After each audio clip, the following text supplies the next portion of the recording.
Good morning, good afternoon, good evening to all of my beautiful peeps out there. This is Onye, of course, of Pieces of Onye. And in today's video, I'm super excited about it because I'm going to be showing you how to grow your Instagram account organically in 2019. So if that's something you're interested in, be sure to grab a pen and a paper because you're going to want to take some notes on this. All right, so let's hop into it. Okay, first things first. I'm the realist. Okay, now, first things first, why is it so important to grow organically on a platform like Instagram? I'll make this short and sweet. If you're a brand or an influencer and you actually need real sales, real website traffic, then you need real followers. You need real engagement. Otherwise, you're not going to see any results from your efforts. That's like the short of it. If you have a ton of followers that you purchased or you got them through just random means that weren't authentic, they weren't organic, guess what? They're just taking up space on your platform. They're just there. For an example, if you were giving a speech, you literally just have robots in the chair that are not engaging with you. You're literally just there taking up space. And that's not what you want. So if you're a brand with, let's say, 2.2 million followers on Instagram, but 2.1 million of them are fake, you're not going to get any sales. You're not going to get any likes. You're not going to get anything from those people. So you definitely want to put forth the effort and the energy and the investment to get real organic followers. And I include influencers in this as well because a lot of brands have become very wise to the fact that a lot of influencers are buying followers, they're buying likes, they're buying comments, and they're not seeing the ROI, or they're not seeing any sales coming from these collaborations. And so they're starting to pay more attention to organic engagement, organic reach. They can spot out when an influencer is not real or when they're not really authentically connecting with their audience. They can see it nowadays. So it's important for you as an influencer to also invest in growing organically and not taking some of those shortcut routes. So I hope my little spiel made it a bit more clear why it's so important to grow organically and why this video here is going to save your life. Okay, so when it comes to growing organically on Instagram, I think the very first place you should look is your bio. So this is the area that everyone sees when they first visit your page. So you want to make a good impression and you want to set it up strategically in a way that is going to make people first discover you on Instagram and then second of all want to follow you and hopefully visit your website. There are a few steps you can take to optimize this area. First, you want to pick a name on Instagram that makes you searchable. Now, I'm not referring to your username. Your username is something that you use as your Instagram handle. For example, mine is Pieces of Onye. But underneath that, you'll notice that there's a name that is bolded on Instagram. Mine says Onye/influencer coach. So this area is the only area on Instagram, besides your username, that is searchable. So if you pull out your phone right now and you go on Instagram, type in influencer coach, I'm more likely to show up in your search results, right? Than if I were to write just Onye or Pieces of Onye. That, unless someone knows me, they're not going to be searching for that, but they might be looking for an influencer coach. If you're a photographer based out in Detroit, maybe yours is Detroit photographer. If you're a beauty influencer, write that in there. Try to be as succinct as possible and think about SEO. Think about what people will be searching for and think about what best describes you. Now, of course, you only have a limited space, so make sure that it's succinct but still describes you. I think this is a key area that people miss out on. That is one of the few areas on Instagram that is searchable in Instagram and outside of Instagram.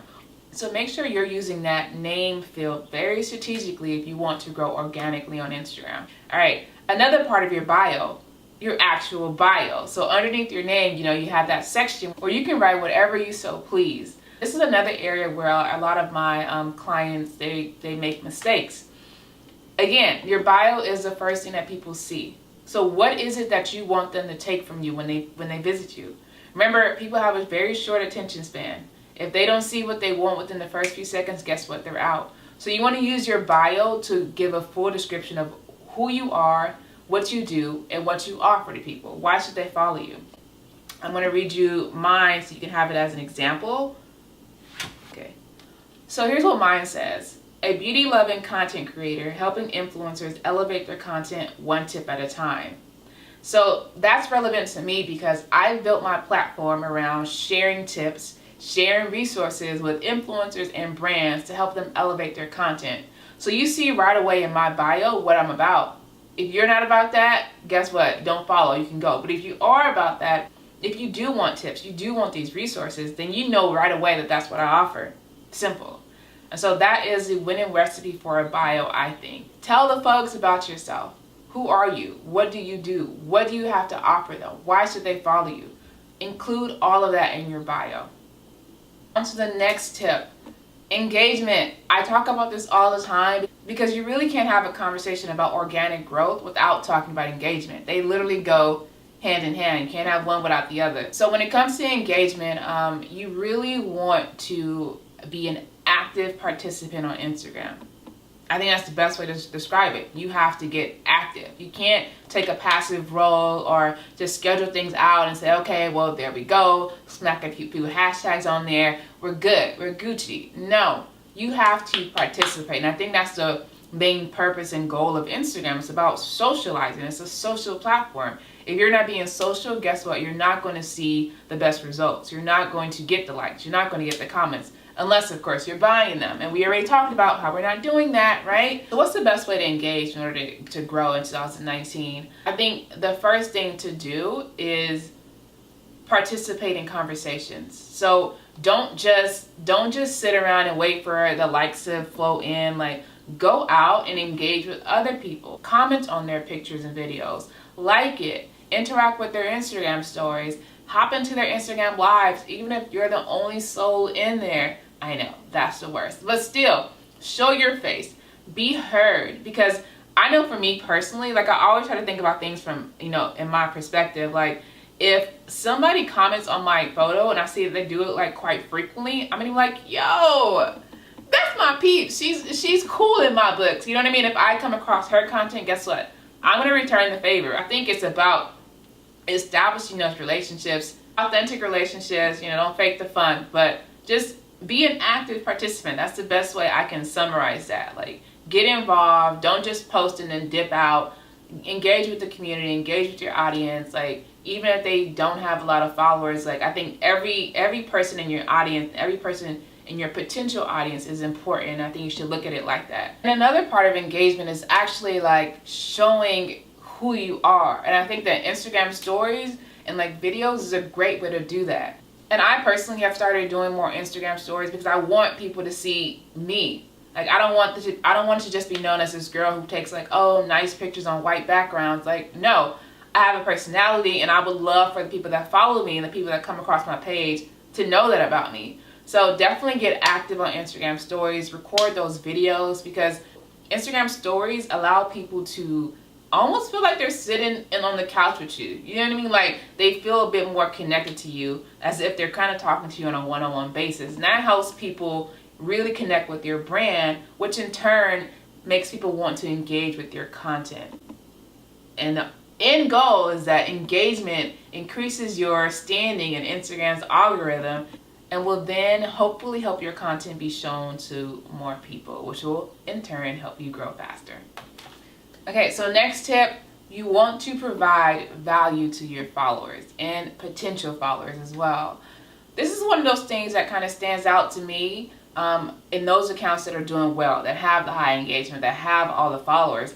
They provide some type of value to their followers. So what does that mean to provide value? Let's say, for example, you are a baker. You bake cakes and cupcakes and things like that. So it's one component of your content strategy can be sharing these beautiful pictures of like these scrumptious cakes and cupcakes. But then another component can be that value that you're trying to add. So you can share recipes. Like, oh my God, guys, I made this amazing chocolate cake. I love chocolate cake. And I'm sharing the recipe with you guys. Something free. Something that your audience will look at like, oh my God, yes, I want to make that amazing chocolate cake. And she's giving the recipe for free? Yes, like that's adding value. It's something free that you're giving to your audience out of the kindness of your heart. And trust me, it goes a long way, especially if you do it regularly. I use myself as an example again, Tyra moment. I built my platform around sharing tips. So almost under every post, like I'm sharing some type of tip freely. And my audience has come to know that about me, and they can expect that from me. So they start to like engage more with my posts because I'm giving this information so freely. So definitely whenever you can, try to provide value. No matter what your industry is, like, you can provide value. If you're a photographer, you're sharing photo tips. If you're a makeup artist, you're sharing maybe makeup hacks. And there's always something of value that you can provide to your audience, so definitely look for those opportunities. Content. Unfortunately, your content really matters when it comes to growth and engagement. You gotta have content that either looks good or that resonates with your audience, and I think that's where your insights come in handy as well. You can check them to see what's getting the most likes, what's getting the most comments, and then start creating that content again. So I don't think you have to be this award-winning photographer and create like these amazing photos. They just have to resonate with your audience. I think that's what is most important. If you're an influencer and you're trying to work with brands, then yeah, it may need to look a certain way. But I've seen accounts with like subpar content get a ton of engagement just because they know what works well for their audience. So I think that's what you have to discover for yourself. Look at your insights, analyze your page, see what's performing well, and start using that information to build out your content. And I'll say this, like, if content creation is not your thing, it's not your judge, that's totally okay. Hire somebody. Like, outsource it. Trade skills with somebody. Hey, I'll do this for you if you take my photos. Like, that's totally okay. And a lot of influencers are doing that. Yeah, it's a bit more costly, but I think in the long run it will help you because it'll help elevate your page, bring in more attention, more engagement, and more followers. All right, lastly, before I wrap this up, like, I'm a little parched and dry here, but we're wrapping this up now. The last tip that I would give is in regard to hashtags. So I've grown quite a few accounts from the ground up, and if I didn't have hashtags incorporated into my posts, I don't think I would have gotten them off the ground at all. You know, I feel like hashtags are great for like leveling the playground. Okay, are great for leveling the playground a bit because they help expose your content to an audience that would otherwise not have seen it had you not used those hashtags. So here are a few things to keep in mind when it comes to using hashtags. One, avoid those super large hashtags. I mean, the ones that have like millions and millions of posts under them. Trust me, no one's going to see your post, or maybe just one person. It's not enough, you know? So I'd recommend avoiding them altogether, or maybe just using them sparingly, because by the time you post it up, there are like hundreds and thousands of more posts already under it. So no one's really going to see it. So I recommend finding smaller hashtags like that vary in the number of posts under them. So maybe some with less than 10,000, some with less than 50,000, some with less than 100,000. Just vary it up a bit, and I would avoid the ones that have like millions and millions of posts under them because they're kind of pointless, honestly. In addition to that, I'd recommend finding hashtags that are within your niche. So if you're posting about fashion, you know, you want to find hashtags that relate to fashion. You may not want to do one on like, you know, the best automobiles of 2018. It's not relevant to you. So you want to find those smaller hashtags that are relevant to your niche, to your industry, to your category, and then incorporate them. Another tip, if you find that your hashtags are not working, or even if they are working, you still want to swap them out from time to time just to like freshen things up a bit. And also you want to have different hashtags saved, if that makes sense. For me, as an example, I post about hair, post about skincare, post about photography. I don't use the same set of hashtags for each post because they're not the same. In my phone, I actually have like different categories of hashtags saved. I have one for skincare, I have one for hair, and I have one for like content creation, something like that. Like, I have a bunch of like sets saved, and I'll show you this right now. Like, there's so many because all of my content varies, and I want to make sure that I'm targeting the right audience. I hope that makes sense. All right, so I think I talked enough about this category. As you can see, there's so much that you can do to help yourself grow organically in 2019. So you don't have to take those like desperate or drastic measures like buying followers and likes and comments. I don't think it's necessary. I'd recommend starting with these tips first and seeing what that does for you. All right, that is it. Again, if you have any comments, concerns, please drop them down below. If there's anything you want me to talk about in a future video, I would love to hear from you guys. So until next time, I'm out.